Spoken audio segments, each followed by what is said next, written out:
O yun daw Biyernes Santo, yun daw ang pinakabanal na araw sa lahat ng araw sa isang taon, yung kamatayan ng Panginoong Hesus. Pero yan, malaking kamalian. Pag Biyernes Santo, bawal maligo, bawal lumundag, bawal tumawa. Kung mag-iisip lang kayo, no? Hindi ba yung Biyernes Santo, kamatayan ni Kristo yon? Halimbawa, yung tatay mo namatay, Biyernes. Halimbawa, namatay siya, 2000, Biyernes.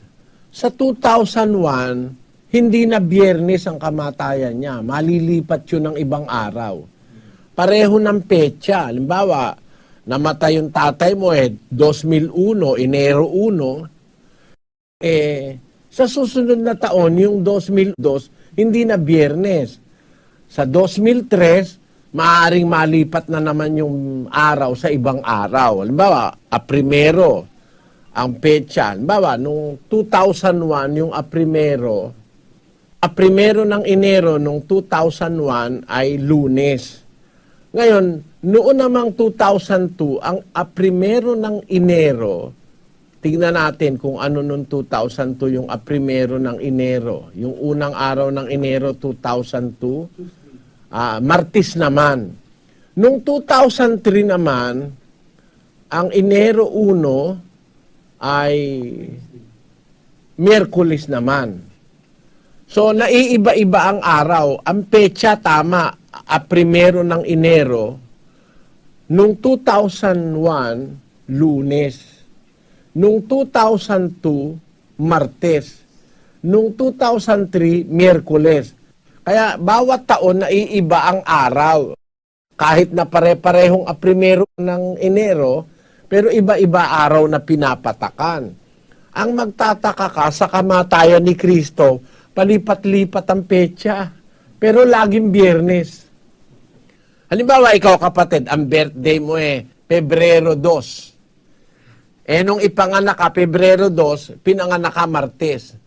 Habang tumatanda ka, yung Pebrero 2, pumapatak yun sa iba-ibang araw. Diba? Hindi naman pirming-pirming, halimbawa yung Pebrero 2 Lunes, lahat ng taon puro Lunes na yon. Ibig ko sabihin, yung kamatayan ni Kristo, pagpalagay mo na nga Biyernes, bali kasi yun hindi totoong Biyernes namatay si Kristo Kasi kung namatay si Kristo Biyernes, nabuhay siya uli ng Linggo, hindi tama yung nakasulat na siya'y 3 araw at 3 gabing nakalibing. Paano 3 araw at 3 gabi kung Biyernes namatay nabuhay ng Linggo? Isang araw lang mahigit yon. Kaya hindi po Biyernes namatay si Kristo. Pero pagpalagay na natin sandali na Biyernes talaga namatay. Bakit sa susunod na taon, ang anibersaryo niya, Biyernes na naman uli. Tapos Biyernes na naman uli. Habang panahon Biyernes, hindi na iiba ang Biyernes. Kaya nga yung Kwaresma, kuminsan maaga yan Marso, may Kwaresma na. Hindi totoo na laging Biyernes pumapatak ang kamatayan ni Kristo. Naiiba-iba ng araw yon. Kaya para sabihin mo, tuwing Biyernes Santo, bawal lang magtrabaho, tuwing Biyernes Santo, bawal maligo, malaking kalokohan po yan.